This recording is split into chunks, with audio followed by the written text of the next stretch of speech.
Hello, everyone. I'm Rev Karla. Welcome to Spirituality Matters.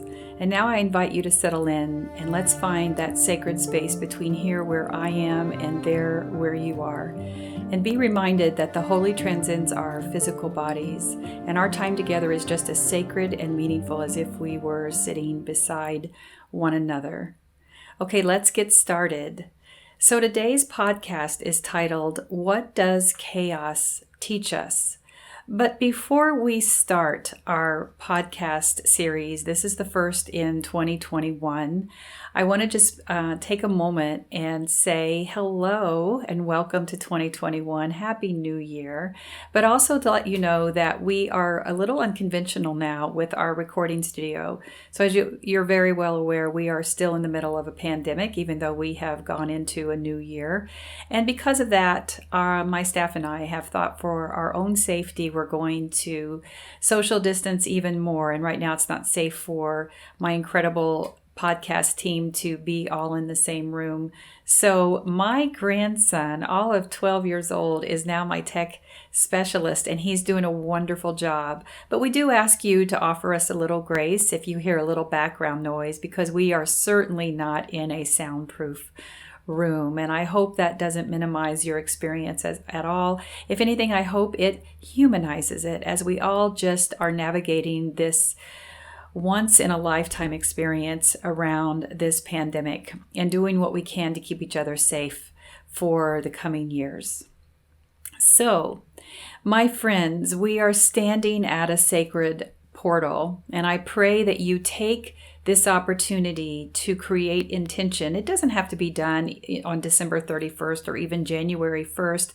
There's an opportunity as we go into the new year, as every day in front of us is a blank canvas. So as you feel the need, or you feel called, or the desire to do something to create intention or mindfulness around some of what you're doing, to look at your dreams and your goals and your hopes. And one of the ways that we do that is by assessing where we have come from, our collective and our individual human experiences, because how we have responded to those things, and especially 2020 has given us all kinds of chaos and trauma and disruption in our lives to take a look at. And even things around bigotry and bias and prejudices, all those are clues about how we either respond to them or deflect from them in order to see who we are based on how we respond to some of the things that have happened to us. So taking time to assess those items and those experiences before we start to set out to plan our future is so critical. I've often said that had I known that my first year of seminary would be about untangling from my past to fully step into my calling, I'm not sure I would have accepted that invitation to join the class of 2017 at One Spirit Interfaith Seminary in 2015, because what I realized then was that I assumed I was going in to learn about the world religions, and knowing that I would come out on the other side of this if I did everything I was supposed to do to qualify for ordination, that I would come out on the other side of this and be an ordained interfaith, inter-spiritual minister. So I saw myself immersed in all kinds of world religions. And I certainly was, and as well as the interspiritual. And interspiritual means that we accept the fact that that God, the divine, the holy, the divine mystery also exists outside of organized religion. And that certainly is my path, as I certainly resonate with the spiritual but not religious path more so than I do my evangelical Southern Baptist or Christian heritage. But now, being on the other side of that experience, I thank God for those wisdom keepers who were smarter than I was, because they knew that in order for me to do the work that I had been called to do, The baggage that I was carrying was not serving my highest good. And if I'm not serving my highest good, then how in the world can I be a part of the work needed to heal this world? So this is the kind of work that we did in my free online masterclass that was called Spiritual Reset 2021. And I hope that you had a chance to do that. We had some amazing conversations during those classes. But if you didn't, that's okay. Be looking on my website at revkarla.com, because we will be uploading a recorded version of that class very soon. And also we will be announcing new free classes, because throughout 2021, we will be also doing some other classes that you'll be able to take a part of, as well as some workshops and online coursework that you can do. But that spiritual reset is a segue into our teaching theme for this week. So let's talk about what the new year means for us, especially after the year of 2020. Now, if you are as tired as I am about talking about 2020, I hear you. I understand that. But the truth is, like I said earlier, chaos and our response to it teaches us so much about ourselves. The first thing we can do is acknowledge, number one, that we made it through. Beloved, we made it through, and we know that worldwide there are many people who have not survived this pandemic. There are many people who have been gravely impacted by so many of the world's tragedies that have happened this past year. But this time in January is the sacred portal to a new year. And when I was a little girl, I really did imagine a lot of times I would be at home. My mother was a single mother, so she would be out doing her thing as parents would, being out celebrating, and my brother and I would be at home celebrating midnight alone. And so we were very much relying on television at that time, satellite television, to give us an idea of what was happening in the experience of the new year. And I remember very clearly this feeling about 11:55 of just this wave of new energy that was coming towards me. And so I sat with that visualization many, many times, where I would just feel as the midnight hour got closer, this wave of new energy that was coming towards me, and then through me, and then over me, and then past me. It was very real. And I had no idea at the time that is an accurate reflection of something that we can capture in our lives if we just bring intention to some of the things that happen. One of my friends posted on a social media an actual picture of having his back door open to allow the new energy of the new year, and then having his front door open to invite the old energy of the past year to leave. And I just love that power of that visualization, because that is an accurate reflection of what this day is. Of course, we can commemorate it with celebration. There's no judgment in that, especially after surviving some of what's happened in 2020. I think that's a wonderful thing that we can do. And I also understand the excessive celebrations where you just might be a tad over celebratory that leads to maybe a late morning of sleeping in the following day. But as children, we aren't afraid of the magic and the mysteries of creation and the unexplainable. And I believe that probably more so than sometimes that we as adults, that my experience of having that time between 11:50 and midnight where I started to visualize or feel that change of energy that was getting ready to flow over me was much more indicative of the kind of thing that we're capable of doing if we just pause and pay attention. This is about reflection. This is about contemplation. This is about gratitude, because we can pause and even be grateful for experiences that brought us chaos. Now, friends, I know that's a big sentence, and we'll dive into that a little bit more as we go through this. But we are being invited to look into the mirror of our humanity and consider what chaos is teaching us, because chaos just like joyous events, just like celebratory events, just like high achievements. Chaos has wisdom for us. Chaos is here. It's a part of our lives. It's a reality. So where we have come from and how we have responded to those experiences teach us about the things that we may need to heal or release, that we no longer need in our lives to serve our highest good. So if I could offer you one thing for you right now, where you are right now, whatever time of the month that you're listening to this, be present to what you're still holding on to, because no doubt you're filtering some of your life right now through things that have happened in your past. That's simply part of the human condition. But that, my friends, cannot be an excuse.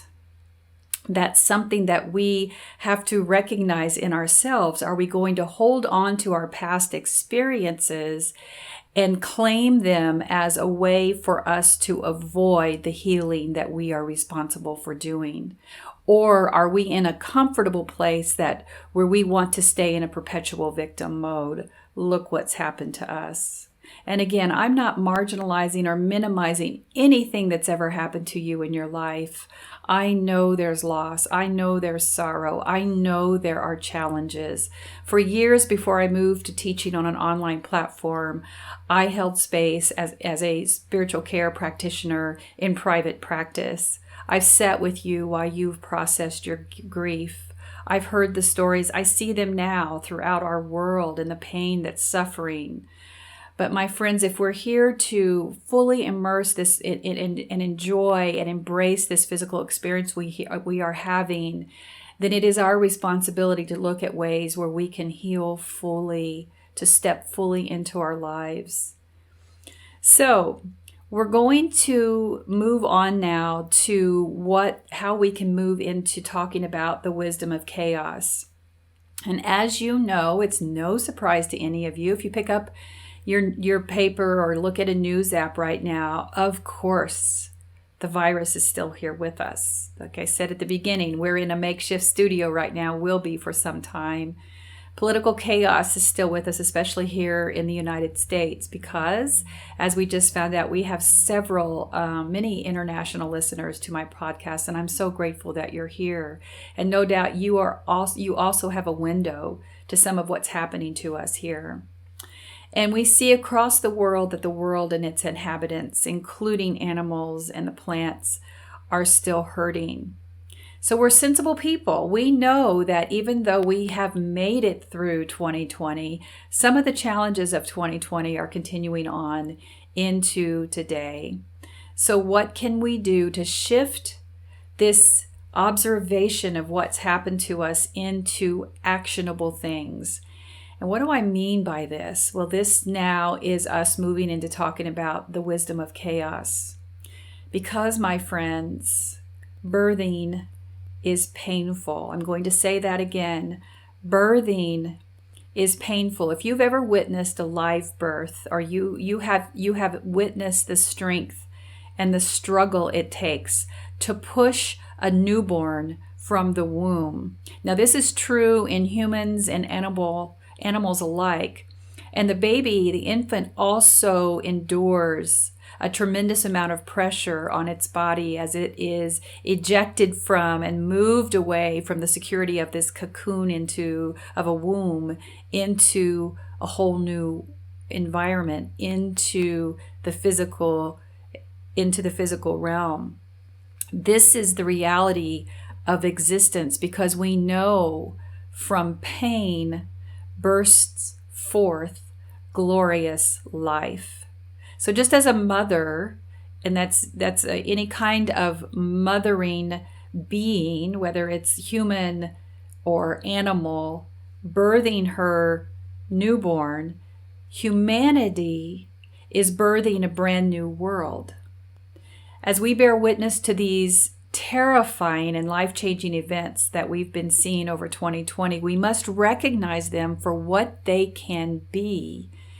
They can be a powerful catalyst to help create a new paradigm which will bring heightened levels of awareness, understanding, and connection and compassion. So I want to spiral back a little bit and talk about World War II, because that was one of those such events. In America alone, Americans alone, we would lose 407,000 soldiers under the weight of that war. 407,000. Now we're not talking about worldwide, because now we're looking at the millions if we just looked out. But just in America alone, there was not one community that was left untouched by those losses. Parents were left without children, and countless communities suffered over the loss of their young men, primarily men, because at that time it was not as common for women to serve. As a matter of fact, it was frowned upon. And we'll certainly talk more about the rights of women and its place in spirituality as we move through our podcast series this year. But many of those young men were children. They were teenagers, and they would never live long enough to have children of their own. Indeed, this was a universal grief that was shared around the world, and it prompted global leaders to convene in agreement that this was too high a price to pay for war, because so many of those leaders knew what they were doing, because it was such a tragic war with casualties so high. Many leaders, many of the generals that were on those battlefields really struggled with emotional conflict inside them when they realized the decisions that they were making were going to be felt throughout the world as those young men were being killed on the battlefield. But as disturbing as that was for the number of soldiers, even more disturbing was the slaughter of millions of innocent human beings. So many of them were children. Because of this pathology that is prejudice, bigotry, racism, and xenophobia, precious lives were exterminated by the millions because they were deemed despicable, untouchable, and unworthy. Now, when the world finally rose from this willful slumber, in other words, the Holocaust section, the mass extermination of the Jewish people went on for quite a while before finally the world could not ignore anymore what was happening around the world. And finally, the world rose up and said enough. And in the end, World War II provided that mirror that mankind needed to see itself for what it was. And we responded and committed to a better way. So in other words, a new world had been born. And yes, there have been wars since then, and America has fought in several wars. And there have been times where we have gotten very close to another World War III. But my friends, the reason that we come back and say not again is because we are committed to not going back and repeating history to that tragic degree.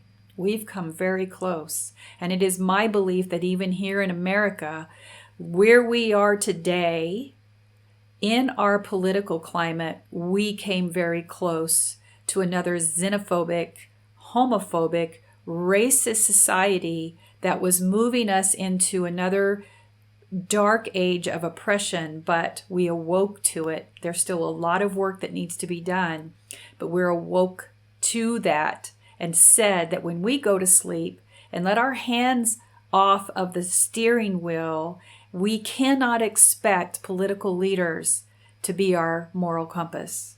That is in our hands. So that is another place where America is right now, where we are saying we face this chaos and we chose a better world. We chose a more humane option. We rose up out of this calamity, this chaos, this birthing into a new level, heightened level of compassion. Now, this does not happen overnight. Of course, it's still frustrating, and I hear this time and time again about how can we still be at a place where we have such heightened racism in this country? How can we still be at a place where people think that it's okay, that we are caging children? How can we find ourselves at a place where we are justifying that kind of behavior and finding validation in it through some kind of moral compass that's inside a religious belief or value? That absolutely confounds so many and frustrates so many of us. And I have to remind myself that even in my lifetime, we had segregation where it was legal, where black children were separated from white children, and the disparity was unconscionable with how white schools were funded versus the black schools, and the violence that ensued to stop that kind of segregation. In my lifetime, it was okay to label water fountains for black people versus water fountains for white people. In my lifetime, it was illegal for a black person to marry a white person. In my lifetime, these were some of the realities of America. So we can get overwhelmed with where we are, but that's also a very simplified, singular, and almost selfish, it will keep you in a place of immobilization.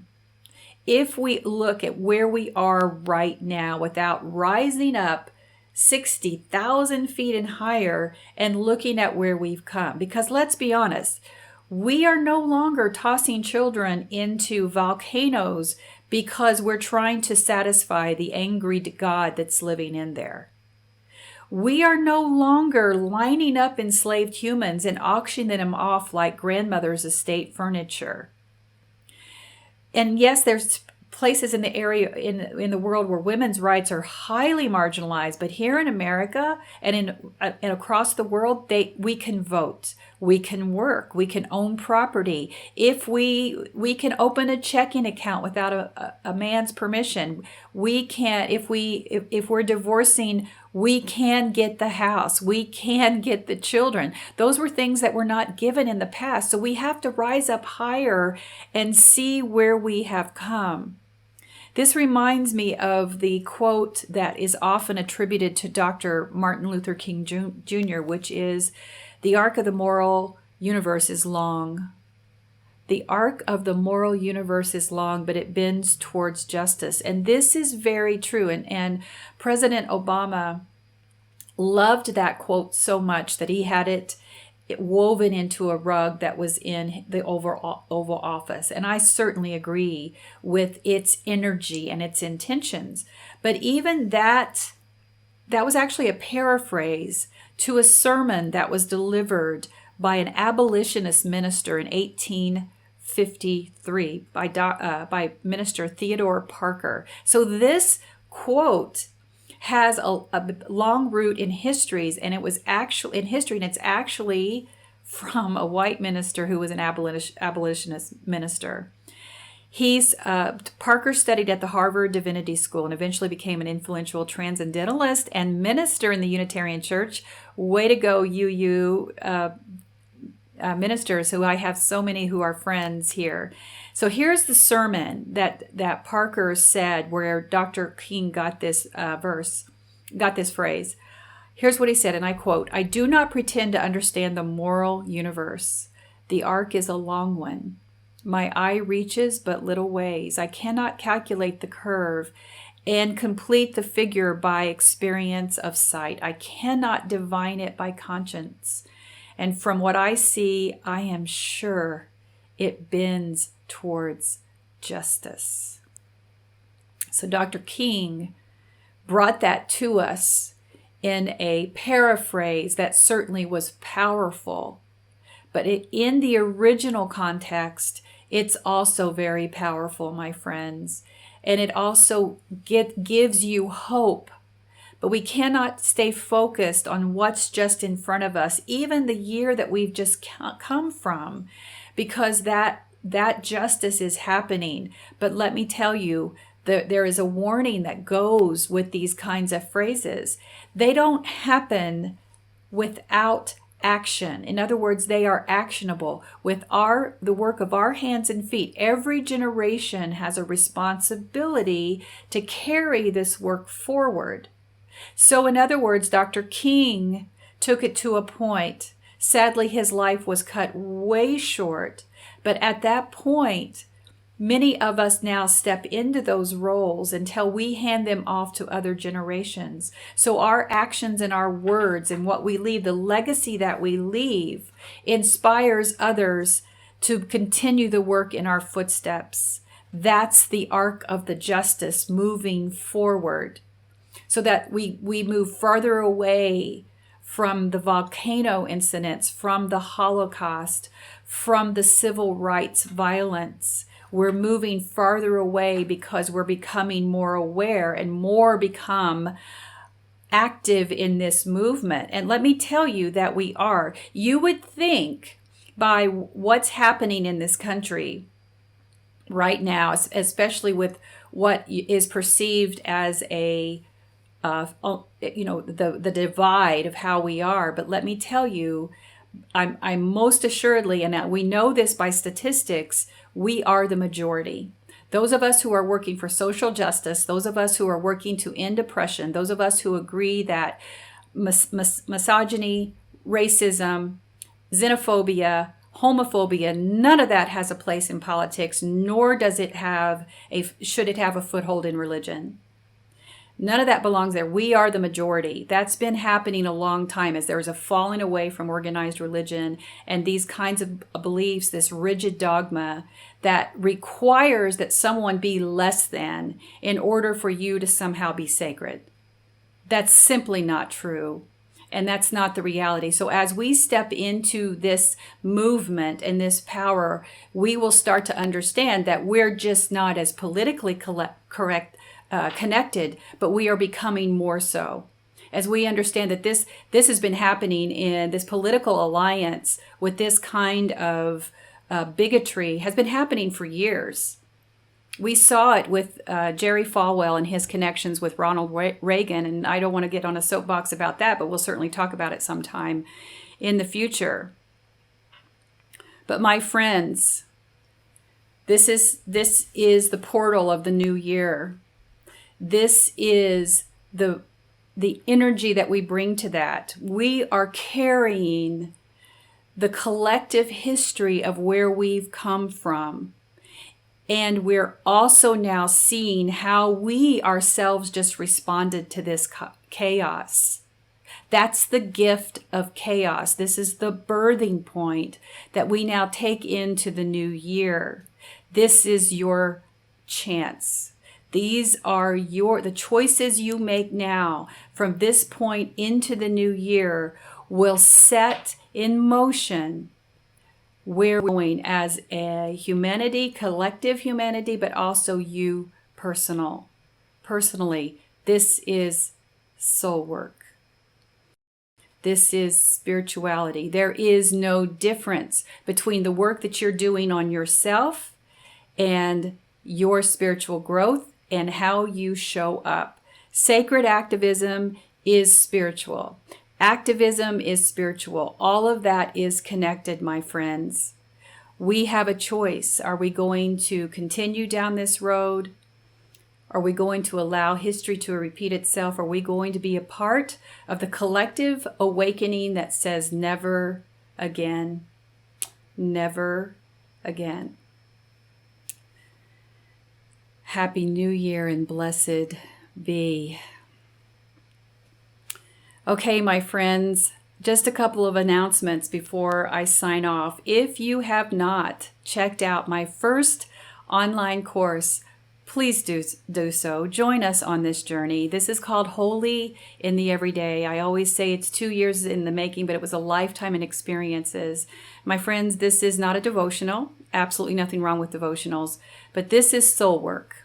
And if you're committed to the mind, body, spirit triad, like you exercise your body for a reason, you commit to time each day, you stimulate your mind with reading and energizing yourself with creativity, soul work requires that same kind of commitment. So I invite you to look at this. You don't have to sign up for the whole year. You can take one at a time. They're beautiful workbooks. Depending on what tier you sign up for, I'll be in there with you several times during the week. And one of the number one requests we get from our social media is, how do I work with you? Do you offer some kind of online course? So this is your opportunity to join me in this. Also be looking for an expansion here. I'm so excited to announce this addition to our podcast. Very soon here on Spirituality Matters, we will be offering an interview section. I am so excited. Such a blessing to be on this journey and see so many people of like minds. My co-host for this will be Reverend Arda Ides, and she is part of my seminary class. She's one of my seminary sisters, and she is one of my dearest friends. You can read more about her soon on my website at revkarla.com, but she has been an international business leader for so long. She has taught at holistic workshops integrating the mind, body, and spirit for government, private, and nonprofit sections for many years, including major universities. And she has spearheaded so many spiritual revelations that have just changed lives. And she is known for her interviewing prowess. And so I'm so honored to bring her up to the table for this. And you're going to see some incredible people come in to be interviewed. And it's going to help change your life, ground you where you are, and affirm you that you are on the right path, because you're finding the people who believe, think, love, and move in the world the same way you do. So be looking for that very soon. Okay, beloveds, I am so honored to be in this space with you. And I pray you received something. I know I did, because the teacher teaches what she needs to hear. And now, beloveds, go in peace. Be at peace. Go in love, and may you be loved. Go and know that others are on this journey with you. You are not alone. You are seen and deeply and unconditionally loved just the way you are. Blessings on your week, and I'll see you soon. Bye for now. Thanks for tuning in to another uncut episode of Spirituality Matters. To submit questions to Rev Karla, email us at spiritualitymatters@revkarla.com. Follow at Rev Karla on Facebook, Instagram, TikTok, and Pinterest for more spirituality teachings. Check out her blog posts at revkarla.com and sign up for email alerts while you're there so you don't miss a thing. Be sure to like and subscribe for more videos. Bye for now!